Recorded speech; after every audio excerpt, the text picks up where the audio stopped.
നമസ്കാരം. ഏവർക്കും ശ്രീരാഗം ആസ്ട്രോളജിയുടെ ഇന്നത്തെ അധ്യായത്തിലേക്ക് സ്വാഗതം. ഫെബ്രുവരി മാസത്തിലേക്കാണ് നമ്മൾ അടുത്തതായി ചുവടുവയ്ക്കാൻ പോകുന്നത്. വളരെ വിശേഷപ്പെട്ട മാസം തന്നെയാണ് വരുന്നത്. കാരണം എന്തെന്നാൽ വിശേഷങ്ങളിൽ വിശേഷമായ ശിവരാത്രി വരുന്നത് ഈ ഫെബ്രുവരി മാസത്തിലാണ്.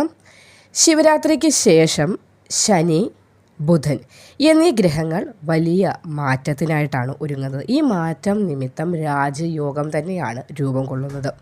അപ്പോൾ ഫെബ്രുവരി 27 മുതൽ രൂപം കൊള്ളുന്ന ഈ രാജയോഗത്തിൻ്റെ ഫലമായി ജീവിതത്തിൽ സന്തോഷം എന്തെന്ന് അറിയാതെ ദുഃഖിതരായി വലഞ്ഞ 4 രാശിക്കാരായ ആളുകൾക്ക് വളരെയധികം മാറ്റങ്ങൾ ഉണ്ടാകാൻ പോകുന്ന ഒരു വർഷം കൂടി, അല്ലെങ്കിൽ ഒരു സമയം കൂടിയാണ്.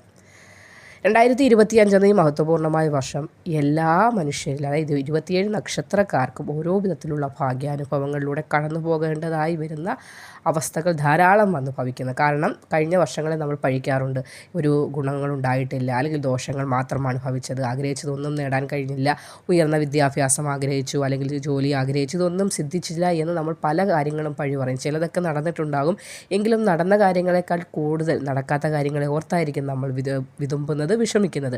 പക്ഷേ ഈ 2025 എന്ന വർഷത്തിൻ്റെ കാര്യത്തിലേക്ക് വരുമ്പോൾ സന്തോഷിക്കാനുള്ള ഒരുപാട് വകകൾ തന്നിട്ട് ഈ ഒരു വർഷം കടന്നു പോവുകയുള്ളൂ. അതുകൊണ്ട് നിങ്ങൾക്ക് അതോർത്ത് ഭയപ്പെടേണ്ട കാര്യമില്ല. ഇവിടെ ഇപ്പോൾ പറയുന്നത് വരുന്ന അടുത്ത ഫെബ്രുവരി മാസത്തിൻ്റെ ശിവരാത്രി സമയത്തെക്കുറിച്ചാണ്. അപ്പോൾ ശിവരാത്രി മഹാദേവന് ഏറ്റവും പ്രാധാന്യമുള്ള ആ ഒരു സമയം, മഹാദേവനെ ഏറ്റവും നമ്മുടെ ഭക്തരെ കണ്ണു തുറന്ന് നോക്കുന്നത്, നമ്മളുടെ അവലാദികളും വേവലാദികളും ഒക്കെ പെട്ടെന്ന് കേൾക്കുന്ന ദേവനാണ് സാക്ഷാൽ ശ്രീ പരമേശ്വരൻ. അപ്പോൾ ഈ ഫെബ്രുവരി 27 ശേഷം രാജയോഗ തുല്യമായ മാറ്റങ്ങൾ ജീവിതത്തിൽ വരാൻ പോവുകയാണ്. 4 രാശിക്കാരുടെ ജീവിതത്തിൽ സാമ്പത്തികമായുള്ള ആ ബുദ്ധിമുട്ടുകൾ, ആ ദുരിതങ്ങൾ ഒക്കെ മാറുകയാണ്. അതിനുശേഷം ഒരു മാറ്റം. രാജയോഗം എന്ന് പറഞ്ഞാൽ അതിനെ കൂടുതൽ എക്സ്പ്ലെയിൻ ചെയ്ത് തരേണ്ട കാര്യമില്ല. എല്ലാവിധ ഐശ്വര്യങ്ങളോട് കൂടിയുള്ള ഒരു ജീവിതത്തിനെയാണ് രാജയോഗം, അല്ലെങ്കിൽ രാജയോഗ തുല്യമായ ജീവിതം എന്ന് പറയുന്നത്. അപ്പോൾ ഈ 4 രാശിക്കാരായ ആളുകളുടെ ജീവിതത്തിലേക്ക് ഭഗവാൻ മഹാദേവൻ ഈ 2025 ശിവരാത്രി ദിനത്തോടു കൂടി, അല്ലെങ്കിൽ ആ രാജയോഗം പ്രദാനം ചെയ്ത് അനുഗ്രഹം ചൊരിയുകയാണ്. അപ്പോൾ ഏതൊക്കെ നക്ഷത്രക്കാർക്ക് എന്തൊക്കെ രീതിയിലുള്ള മാറ്റങ്ങളാണ് പ്രദാനം ചെയ്യുന്നത്, അല്ലെങ്കിൽ ലഭിക്കാൻ പോകുന്നത് എന്നതിനെക്കുറിച്ച് നോക്കാം. ചാനൽ ആദ്യമായി കാണുന്നവർ ഒന്ന് സബ്സ്ക്രൈബൊക്കെ ചെയ്തിട്ട് കാണുവാനായി ശ്രമിക്കുക. ആദ്യത്തെ രാശി ഇടവമാണ്. ഇടവം രാശിയിൽ വരുന്ന കാർത്തിക അവസാന 3/4 ഭാഗം, രോഹിണി, മകയിരം ആദ്യ പകുതി വരുന്ന നക്ഷത്രക്കാർക്ക് സാമ്പത്തികമായ തടസ്സങ്ങളൊക്കെയും അകലുന്നതാണ്. എന്ന് വെച്ചാൽ സമ്പത്ത് നമ്മളിലേക്ക് എത്തുന്നതിനൊരു ബുദ്ധിമുട്ടുണ്ടാകുന്നുണ്ട്. അതായത് ഏതെങ്കിലും ഒരു കാര്യത്തിന്, ഒരു ലോണിന് അപ്ലൈ ചെയ്താൽ പോലും 100 നൂലാമാലകളിൽ പെട്ട് കിട്ടാതെ പോകുന്നുണ്ട്. അതുപോലെ തന്നെ ചിലപ്പോൾ കടമെടുത്ത്, അല്ലെങ്കിൽ ഒരാളോട് ധനം കടമായി ചോദിക്കുന്ന വേളയിൽ ആദ്യം തരാമെന്ന് പറയും, പക്ഷേ പിന്നീട് ചെല്ലുന്ന വേളയിൽ അദ്ദേഹത്തിന് ആ ധനം നിങ്ങൾക്ക് സംഘടിപ്പിച്ച് തരാൻ പറ്റാത്ത അവസ്ഥ വരികയോ, അല്ലെങ്കിൽ അദ്ദേഹത്തിൻ്റെ കയ്യിൽ ആ ധനം തികയാതെ വരികയോ ഒക്കെ ചെയ്യുമ്പോൾ അവരും നമ്മൾക്ക് കൈമലത്തും. അപ്പോൾ സാമ്പത്തിക തടസ്സമാണ് ഉണ്ടാകുക. സ്വന്തമായി അധ്വാനിച്ച ധനം കയ്യിൽ ഉണ്ടാകുന്നത് ഇല്ല. അതുകൂടാതെ എങ്ങനെയെങ്കിലും സംഘടിപ്പിക്കാമെന്ന് വെച്ചാൽ അവിടെയും തടസ്സങ്ങൾ ഉണ്ടാകുന്ന ഒരവസ്ഥ.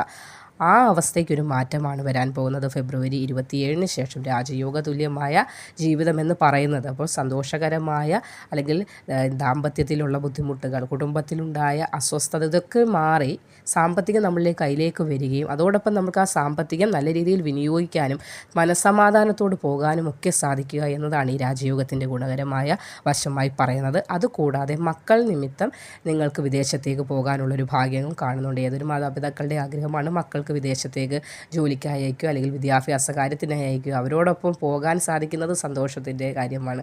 അതായത് വിദേശ രാജ്യങ്ങളൊക്കെ ഒന്ന് സന്ദർശിക്കണമെന്ന് ആഗ്രഹമില്ലാത്ത മനുഷ്യരെ ആരും കാണുകയില്ല. പോകാൻ അവസരം ഉണ്ടാകുന്നില്ല. ചില ആളുകൾക്ക് അവസരങ്ങൾ ഉണ്ടാകുന്നുണ്ട്, ചിലർക്ക് പറ്റുന്നില്ല. പക്ഷേ ചിലർക്ക് അവസരങ്ങൾ അടുത്തേക്ക് വന്നാൽ പോലും ചില കാരണങ്ങൾ കൊണ്ട് തട്ടിത്തടഞ്ഞ്, അതായത് ആരോഗ്യ പ്രശ്നങ്ങളോ ബുദ്ധിമുട്ടുകളോ കാരണമൊക്കെ അകന്നു പോവുകയും ചെയ്യും. പക്ഷേ ഇവിടെ ഈ രാജയോഗം എന്ന് പറയുന്നത് നിങ്ങൾക്ക് വിദേശവാസവും പറയുന്നുണ്ട്. ഇടവം രാശിക്കാർ അത് മക്കൾ നിമിത്തമാണ്. അവരുടെ ആ ചുവട് അതിന് കൂടെ അതായത് നമ്മൾ അവരെ വളർത്തി വലുതാക്കി, ഇപ്പോൾ ഇനി അവരുടെ ആ ഒരു സംരക്ഷണയിൽ നമ്മൾക്ക് കഴിയാനും, അവരുടെ നല്ല കാര്യങ്ങൾ കണ്ട്, അവർ ചെയ്യുന്ന സന്തോഷകരമായ കാര്യങ്ങൾ കണ്ട് സന്തോഷിക്കാനൊക്കെ ഉള്ളൊരു ഭാഗ്യം കൂടി നിങ്ങൾക്കുണ്ടാകുന്നുണ്ട്. മക്കൾക്ക് വിജയം ഉണ്ടാകുന്ന സമയമാണ്. അതുകൊണ്ട് വിദേശത്തൊക്കെ പോയി പഠിക്കാൻ ആഗ്രഹിക്കുന്ന കുട്ടികൾക്ക് വളരെ നല്ല സമയമാണ്. മത്സര പരീക്ഷാ വിജയം ഉണ്ടാകുന്നുണ്ട്. അപ്പോൾ വിദേശത്തേക്ക് പോകുന്നതിന് മുന്നോടിയായിട്ടുള്ള എക്സാമുകളൊക്കെ എന്തെങ്കിലുമൊക്കെ പ്രിപ്പയർ ചെയ്യണം, അല്ലെങ്കിൽ വലിയ കടമ്പയാണ് എന്നൊക്കെ ചിന്തിക്കുന്ന വിദ്യാർത്ഥികൾ നിങ്ങൾക്ക് വളരെ സന്തോഷിക്കാം. കാരണം നിങ്ങൾക്ക് അതിലൊക്കെ വിജയം കണ്ടെത്താൻ സാധിക്കുന്ന ഒരു സമയം കൂടിയാണ് ഫെബ്രുവരി 27 ശേഷം വന്ന് ഭവിക്കുന്നത്.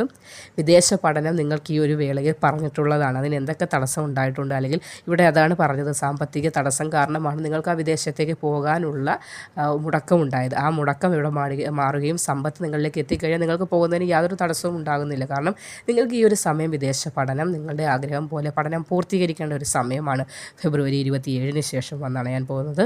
അപ്പോൾ ശനി ഇവിടെ കൂടുതൽ ഭാഗ്യം നിങ്ങൾക്ക് ചൊരിയുകയാണ്. അപ്പോൾ ശനിയുടെ ഈ ഒരു ഭാഗ്യത്തിൻ്റെ കാര്യം കൊണ്ട് തന്നെ നിങ്ങൾക്ക് കടൽ കടന്ന് വിദേശത്തേക്ക് പോകേണ്ട അല്ലെങ്കിൽ അന്യദേശവാസം പറഞ്ഞിരിക്കുകയാണ്. കഷ്ടപ്പാടുകൾ അകലും. നിങ്ങൾ നിമിത്തം നിങ്ങളുടെ അച്ഛനും അമ്മയ്ക്കും സന്തോഷം ഉണ്ടായി കൊടുക്കാൻ ഇടവം രാശിയിലെ നക്ഷത്രക്കാരായ മക്കൾക്ക് സാധിക്കുന്നതാണ്. ഈ ദാമ്പത്യത്തിലും എന്തെങ്കിലുമൊക്കെ വിള്ളലുകളൊക്കെ ഉണ്ടെങ്കിൽ അതൊക്കെ മാറി സന്തോഷത്തോടുകൂടി മുന്നോട്ട് പോകാൻ, അതായത് രാജയോഗം തന്നെയാണ്. എല്ലാവിധ സന്തോഷങ്ങളും നിങ്ങൾക്ക് ലഭിക്കാൻ പോകുന്ന സമയം കൂടിയാണ് ഈ ശിവരാത്രിയോടുകൂടി വന്നണയാനായി പോകുന്നത്.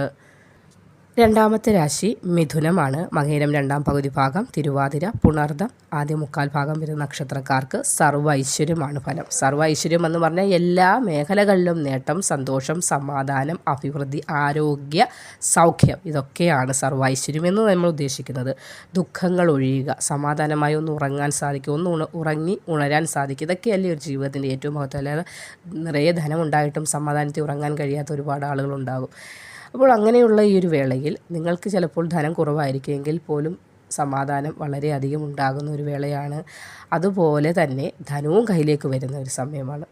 അപ്പോൾ ഇവിടെ മഹാദേവൻ നിങ്ങളുടെ മേൽ കണ്ണു തുറന്നിരിക്കുന്നു, ഭാഗ്യം ചുരുങ്ങിയിരിക്കുന്നു എന്ന് തന്നെയാണ് നിങ്ങൾ ചിന്തിക്കേണ്ടത്. അതായത് ചിന്തിച്ച് വിഷമിക്കാതിരിക്കുക. കഴിഞ്ഞു പോയ കാര്യങ്ങളെ ഓർത്ത് വീണ്ടും ചിന്തിക്കുന്നതനുസരിച്ച് നിങ്ങളുടെ ശരീരത്തിനും നിങ്ങളുടെ മനസ്സിനുമാണ് വിഷമങ്ങൾ ഉണ്ടാകുന്നത്. അപ്പോൾ എന്തെങ്കിലും ബുദ്ധിമുട്ടുകൾ വന്നു കഴിഞ്ഞാൽ മാറി നിൽക്കുന്നവർ പരിഹസിക്കാനും ചിരിക്കാനും മാത്രമേ കാണുകയുള്ളൂ. അല്ലാതെ സന്തോഷം വരുമ്പോൾ കൂടുകയും ചെയ്യും. നമ്മൾക്കൊരു ദുഃഖം വരുമ്പോൾ നമ്മൾ മാത്രമേ കാണൂ, അല്ലെങ്കിൽ ഏറ്റവും അടുത്ത ബന്ധുക്കൾ മാത്രമേ കാണൂ എന്നൊരു ബോധം കൂടി നിങ്ങൾ മനസ്സിൽ വെക്കുക. മിഥുനം രാശിക്കാരായ ആളുകളോട് മാത്രം പറയുകയാണ്. ചില സമയങ്ങളിൽ മറ്റുള്ളവരെ വിശ്വസിക്കുന്ന ഒരു സ്വഭാവം, അതായത് എന്ത് പറഞ്ഞാലും അവർ മുന്നേ നമ്മളെ പിന്നിൽ നിന്ന് കുത്തിയ ആളുകളാണ് എന്നതുപോലും മറന്ന് നിങ്ങൾ ചില സമയങ്ങളിൽ അങ്ങനെയുള്ളവരെ വിശ്വസിക്കുന്നുണ്ട്. അത് നിങ്ങൾക്ക് തന്നെ പ്രശ്നമായി വന്നുകൊണ്ടിരിക്കുകയാണ്. അതൊന്ന് നിങ്ങൾ മനസ്സിലാക്കുക എന്ന് മാത്രം.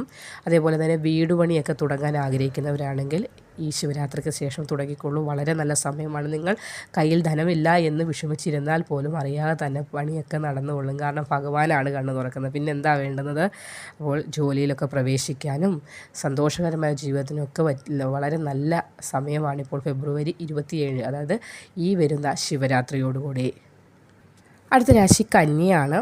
ഉത്തരം അവസാനം മുക്കാൽ ഭാഗം, അത്തം, ചിത്തിരയുടെ ആദ്യ പകുതി ഭാഗം എന്ന നക്ഷത്രക്കാർക്ക് കഷ്ടപ്പാടുകൾ അകലുന്ന സമയമാണ്. ആ കഷ്ടപ്പാട് തന്ന ഭഗവാൻ തന്നെ നിങ്ങളുടെ പ്രാർത്ഥന കേട്ട് നിങ്ങളുടെ കഷ്ടപ്പാടുകൾ മാറ്റുകയാണ്. അതായത് നമ്മൾ പറയാറുണ്ട്, ഒരു ഉയർച്ചയുണ്ടെങ്കിൽ ഒരു താഴ്ചയുണ്ട്, ഒരു താഴ്ചയുണ്ടെങ്കിൽ വീണ്ടും ഉയർച്ചയുണ്ട്. അങ്ങനെയാണ്. അല്ലാതെ ഒരു സ്റ്റഡിയായിട്ടൊന്നും ആരുടെയും ജീവിതം പോകുന്നില്ല. നമ്മൾ ചുറ്റുപാട് കണ്ണോടിച്ച് നോക്കുമ്പോഴറിയാം നമ്മളുടെ വേദനകൾ എത്രത്തോളം ചെറുതാണ്. ഓരോ ആളുകൾ എത്രയോ ബുദ്ധിമുട്ടുന്ന ആളുകൾ ചുറ്റുപാടുമുണ്ട്. അതൊന്ന് ആലോചിക്കുമ്പോൾ നമുക്ക് മനസ്സിലാവും നമ്മൾക്ക് ഈ ആയുരാരോഗ്യ സൗഖ്യം തന്ന ഭഗവാൻ എത്രത്തോളം വലിയ കരുണയാണ് നമ്മളോട് കാണിച്ചത്. അതുകൊണ്ട് ഓരോ ആളുകൾ കമൻറ്റ് ചെയ്യുമ്പോഴും വിഷമിക്കുന്നു. എന്തിനു വിഷമിക്കുന്നത്? ഭഗവാനില്ലേ. നിങ്ങൾക്ക് ഇന്നല്ലെങ്കിൽ നാളെ ഒരു ഉയർച്ച ഉണ്ടാകും. ഈ ഒരു വാക്ക് നിങ്ങൾ വിശ്വസിക്കുക. ആ വിശ്വാസത്തിൽ മുന്നോട്ട് പോകുക. ഭഗവാനോട് പ്രാർത്ഥിക്കുക. അതിനപ്പുറം വേറെ ഒരു കാര്യം ചെയ്യാതിരിക്കുക. നിങ്ങൾക്ക് കിട്ടേണ്ടുന്ന സമയത്ത് ആ നേട്ടം ഭഗവാൻ നിങ്ങളുടെ കയ്യിൽ കൊണ്ടുതരും. അത് വിശ്വസിച്ച് മുന്നോട്ട് പോകാൻ ശ്രമിക്കുക. സന്തോഷത്തിൻ്റെ സമാധാനത്തിൻ്റെ സമയമാണ് ശിവരാത്രിയോടുകൂടി നിങ്ങൾക്ക് തേടിയെത്തുന്നത് എന്ന് തന്നെയാണ് പറയുന്നത്. കാരണം നല്ല ശുഭകരമായ വാർത്തകൾ ശ്രവിക്കാൻ എന്ന് വെച്ചാൽ ജോലി ആഗ്രഹിച്ച് നിൽക്കുന്ന, അതായത് ആ ഒരു ജോലിയാണ് ഇനി എന്നെ മുന്നോട്ട് നയിക്കുന്നത്, ആ ഒരു പ്രതീക്ഷയാണ് ഇനി മുന്നോട്ടുള്ള ജീവകിരണമായി എൻ്റെ മുന്നിലുള്ളത് എന്ന് ചിന്തിക്കുന്ന ധാരാളം ആളുകളുണ്ട്. നിങ്ങൾക്കൊക്കെയും ശുഭകരമായ വാർത്ത ശ്രവിക്കാനുള്ള, ഇവിടെ ഇപ്പോൾ കന്നിരാശിക്കാരുടെ കാര്യമാണ് പറയുന്നത്, ഗവൺമെൻറ് ജോലിയൊക്കെ കിട്ടാനുള്ള ഭാഗ്യം കൂടി ഈ ഫെബ്രുവരി 27 ശേഷം, അതായത് അതാ പറഞ്ഞത്, ശുഭകരമായ വാർത്ത ശ്രവിക്കാനുള്ള ഭാഗ്യമുണ്ടെന്ന്. പുതിയ ജോലിക്കുള്ള സമയമാണ് നിങ്ങളെ കാത്തിരിക്കുന്നത്. അതിലെ തടസ്സങ്ങളൊക്കെയും ഭഗവാൻ തന്നെ എടുത്തു മാറ്റിക്കൊള്ളും. നിങ്ങളതൊന്നും ഓർത്ത് വിഷമിക്കേണ്ട കാര്യമില്ല. ബിസിനസ്സിൽ നേട്ടമുണ്ടാകുന്ന സമയമാണ്. ശത്രുക്കളുടെ പതനം, അതായത് നിങ്ങളുടെ വിഷമം കാണാൻ പ്രവൃത്തികളാൽ ഒന്നും ചെയ്യുന്നില്ലെങ്കിൽ പോലും ചില ആളുകൾ വാക്കുകളാൽ അവിടെ ഇവിടെയൊക്കെ നിങ്ങളെ നോവിക്കുന്നുണ്ട്. എന്തുകൊണ്ട് ജോലി കിട്ടുന്നില്ല, നീ ശ്രമിക്കാനിട്ടാ, നിനക്ക് ജോലിക്ക് പോകാൻ മടിയാണ്, അല്ലെങ്കിൽ നിനക്ക് ഇങ്ങനെ വെറുതെ ഇരുന്ന് തിന്നാനാണ് ഇഷ്ടം എന്നൊക്കെ പറഞ്ഞ് കുത്തുവാക്കുകൾ കൊണ്ട് വേദനിപ്പിക്കുന്ന, കൂരമ്പുകൾ കൊണ്ട് ഇങ്ങനെ വേദനിപ്പിക്കുന്ന ആളുകളുണ്ട്. അവരെയാണ് ശത്രു, അല്ലാതെ അവർ വേറെ ദോഷം ചെയ്യുന്നതൊന്നുമല്ല. അവരുടെ വാക്കുകൾ കൊണ്ട് ചിലപ്പോൾ നിങ്ങളെ ഒന്ന് ഒരു വേദന, നിങ്ങളുടെ ആ ഒരു വിഷമം കാണുമ്പോൾ അവർക്കൊരു സമാധാനം, അങ്ങനെയൊക്കെ കരുതുന്ന ആളുകളുണ്ട്. അപ്പോൾ ആ ആളുകൾക്ക് ഇനി നിങ്ങളുടെ ഈ ഒരു വളർച്ചയിൽ ഇവന് ഇത്രയും മാറ്റം വന്നു, ഞാൻ പറഞ്ഞത് തെറ്റായി പോയി എന്ന് പറഞ്ഞ് ക്ഷമ വരെ പറയാൻ നിങ്ങളുടെ അടുത്തേക്ക് വരുന്ന ഒരു സമയമാണ് ഭഗവാൻ മഹാദേവൻ നിങ്ങളുടെ ജീവിതത്തിലേക്ക് കൊണ്ടുതരാൻ പോകുന്നത്. കൂടാതെ ജോലി എന്ന് പറഞ്ഞ് മാത്രം ഇരിക്കാതെ വിവാഹ യോഗമൊക്കെ കാണുന്ന സമയം കൂടിയാണ്. അപ്പോൾ ആദ്യം നിങ്ങളിലേക്ക് എന്താണ് തേടിയെത്തുന്നത്, അതായത് വിവാഹം ആണ് വരുന്നതെങ്കിൽ അതിനുള്ള കാര്യങ്ങൾ ശ്രമിക്കുക. അതിനുശേഷവും ജോലിക്ക് നമുക്ക് ശ്രമിക്കാവുന്നതാണ്. ദൂരദേശവാസം കാണുന്നുണ്ട്, അത് വിവാഹത്തോട് കൂടിയാകാം. കാരണം വിദേശത്ത് ജോലിയുള്ള പയ്യനാണെങ്കിൽ അവിടേക്ക് പോകാനും, അല്ലെങ്കിൽ സ്ത്രീ ആണെങ്കിലും നിങ്ങൾക്ക് അവിടേക്ക് പോകാനൊക്കെയുള്ള ഒരു ഭാഗ്യം ഈ സമയത്തുണ്ടാകുന്നുണ്ട്. ഫെബ്രുവരി 27 കൂടി, അല്ലെങ്കിൽ ശിവരാത്രിക്ക് ശേഷമുള്ള കാര്യമാണ് ഈ പറയുന്നത്. വിദ്യാവിജയം, കീർത്തി, ഇതൊക്കെയും കന്യരാശിക്കാരായ ആളുകളെ കാത്തിരിക്കുകയാണ്. കുംഭമാണ് അടുത്ത രാശി. അവിട്ടം 2ാം പകുതി ഭാഗം, ചതയം പൂരുരുട്ടാതിയുടെ ആദ്യ 1/4 ഭാഗം വരുന്ന നക്ഷത്രക്കാർക്ക് ഇവിടെ ബുധനും ശനിയും ഗ്രഹങ്ങളുടെ സഞ്ചാരം നിമിത്തമാണ് വളരെയധികം മാറ്റങ്ങൾ വന്നു ഭവിക്കുന്നത്. സാമ്പത്തിക ഉന്നതി നിങ്ങൾക്കായി കരുതി വയ്ക്കുകയാണ് ഈ ശിവരാത്രിയോടുകൂടി. ബിസിനസ് ചെയ്യുന്ന ആളുകൾക്ക് വളരെ നേട്ടത്തിൻ്റെ സമയമൊക്കെയാണ് വന്നെടുക്കുന്നത്. പ്രത്യേകിച്ച് പറയുകയാണെങ്കിൽ കുംഭം രാശിക്കാർക്ക് ബുധൻ വളരെ അനുകൂല ഭാവത്തിൽ നേട്ടത്തിലേക്കൊക്കെയാണ് നിങ്ങളെ കൊണ്ടുചെന്ന് എത്തിക്കാൻ പോകുന്നത്. അതുകൊണ്ട് തന്നെ കർമ്മ മേഖലയിൽ നിങ്ങൾ ചെയ്തുകൊണ്ടിരിക്കുന്നത്, ഏത് കർമ്മം ചെയ്താണോ നിങ്ങളുടെ ജീവിതം മുന്നോട്ട് കൊണ്ടുപോകുന്നത്, ആ മേഖലയിൽ ഒരുപാട് നേട്ടങ്ങൾ കാഴ്ചവെക്കാനൊക്കെ നിങ്ങൾക്ക് സാധിക്കുന്നതാണ്. വിദേശ യോഗമാണ് ഇതിലെടുത്ത് പറയേണ്ടത്. അപ്പോൾ വിദേശത്തൊക്കെ പോകണമെന്ന ആഗ്രഹം മനസ്സിൽ ഒരുപാട് നാളായി ഉണ്ട്. എങ്കിലും അത് നാട്ടിൽ ചെറിയ ഏതെങ്കിലും ജോലി ചെയ്തെന്നാൽ ജീവിക്കാമെന്നും ചിന്തിക്കുന്ന ആളുകളുണ്ടാവും. എങ്കിലും നല്ലൊരു ഓപ്പർച്യൂണിറ്റിയൊക്കെ വിദേശത്ത് നിന്ന് വരികയാണെങ്കിൽ ഒരിക്കലും അത് നിരസിക്കേണ്ട, മുന്നോട്ട് പോകാൻ ശ്രമിക്കുക. കാരണം ഭാഗ്യങ്ങൾ എപ്പോഴും നമ്മുടെ മുന്നിൽ വന്ന് നിൽക്കത്തില്ല. അതായത് എപ്പോഴും പറയാറില്ലേ, ചില ഭാഗ്യങ്ങളൊക്കെ ഒരിക്കൽ മാത്രം വരും. അപ്പോൾ നമ്മൾ അതിന് നേരെ മുഖം തിരിക്കുകയാണെങ്കിൽ പിന്നീട് എത്രത്തോളം പിടിക്കാൻ പോയാലും അത് അകന്നകന്ന് പോയിക്കൊണ്ടേയിരിക്കും. അതുകൊണ്ട് വിദേശവാസത്തിനുള്ള ഒരു ഭാഗ്യമൊക്കെ കാണുന്ന ഒരു വേളയിൽ അങ്ങനെ എന്തെങ്കിലും ഓപ്പർച്യൂണിറ്റീസ് കിട്ടുകയാണെങ്കിൽ അതിന് നിരസിക്കാതിരിക്കുക. ഒരു പുതിയ ഗൃഹം, വാഹനം ഇതൊക്കെ വന്നു ചേരേണ്ട സമയം കൂടിയാണ് ശിവരാത്രിയോടുകൂടി നിങ്ങളെ തേടിയെത്താൻ പോകുന്നത്. അതെന്ന് വെച്ചാൽ രാജകീയ ഗുണം, രാജയോഗം എന്ന് പറയുന്നത് അതുതന്നെയാണ്. വളരെ നേട്ടത്തിൻ്റെ സമയമൊക്കെയാണ്. ആരും വിഷമിക്കാതിരിക്കുക. എനിക്കല്പം പനിയും ബുദ്ധിമുട്ടും ഒക്കെ ഉണ്ടായതാണ് സൗണ്ടിന് അല്പം പ്രശ്നമായിട്ടിരിക്കുന്നത്. അപ്പോൾ ഏവരും സന്തോഷമായിരിക്കുക. നിങ്ങൾ നല്ല കമൻറ്റുകൾ, നിങ്ങളുടെ അഭിപ്രായങ്ങളൊക്കെ ഒന്ന് രേഖപ്പെടുത്തുക. അപ്പോൾ ജോലിക്കായി ശ്രമിക്കുന്ന ആളുകൾ ഞാൻ മുന്നേ വീഡിയോ ഇട്ടിട്ടുണ്ട്, അതിൽ നേർച്ചയുടെ കാര്യങ്ങൾ പറഞ്ഞിട്ടുണ്ട്. നിങ്ങളത് ചെയ്യുക. വളരെ വേഗം തന്നെ ഒരു 7 ദിവസം അല്ലെങ്കിൽ 7 ആഴ്ചയ്ക്കുള്ളിലൊക്കെ ഒരു വളരെയധികം മാറ്റമൊക്കെ ഉണ്ടാകുന്ന കാര്യങ്ങളാണ്. സന്തോഷമായിരിക്കുക. ഭഗവാൻ മഹാദേവൻ വളരെയധികം അനുഗ്രഹത്തിലേക്ക് എത്തുന്ന ഒരു സമയമാണ് ഈ ശിവരാത്രിയോടുകൂടി വന്നണയാൻ പോകുന്നത്. വളരെ നേട്ടങ്ങളും മേന്മയും ഒക്കെ ജീവിതത്തിൽ വരും. എനിക്കിനി ഒന്നുമില്ല, നേട്ടങ്ങളില്ല, ആകെ ഞാൻ തളർന്നു പോയി, എന്താണ് പ്രതീക്ഷ എന്നൊക്കെ ചിന്തിച്ച് ആകെ തകർന്നിരിക്കുന്ന ഒരുപാട് ആളുകൾ മെസ്സേജ് അയക്കുന്നത് നമുക്കറിയാം. അവരിൽ മെസ്സേജ് അയക്കുമ്പോൾ ആ മെസ്സേജിലൂടെ തന്നെ നമ്മൾക്ക് മനസ്സിലാവുന്നുണ്ട് അവരുടെ മനസ്സിലെ വിഷമങ്ങളെന്ന്. അതുകൊണ്ട് തന്നെയാണ് പറയുന്നത്, ഓം നമഃ ശിവായ എന്ന ഒരു മന്ത്രം ജപിച്ച് നോക്കൂ. 10 പേര് കൂടെ ഇല്ലെങ്കിൽ പോലും ഈ ഒരു മന്ത്രം 100,000 ആളുകളുടെ ശക്തിയായി നിങ്ങൾക്കൊപ്പം ഉണ്ടാകും. ആ ഒരു ധൈര്യത്തോടു കൂടി മുന്നോട്ട് പോകൂ. ഫെബ്രുവരി 27 ശേഷം വളരെ നല്ല നേട്ടങ്ങളും മാറ്റങ്ങളുമാണ് നിങ്ങളെ കാത്തിരിക്കുന്നത്. നന്ദി.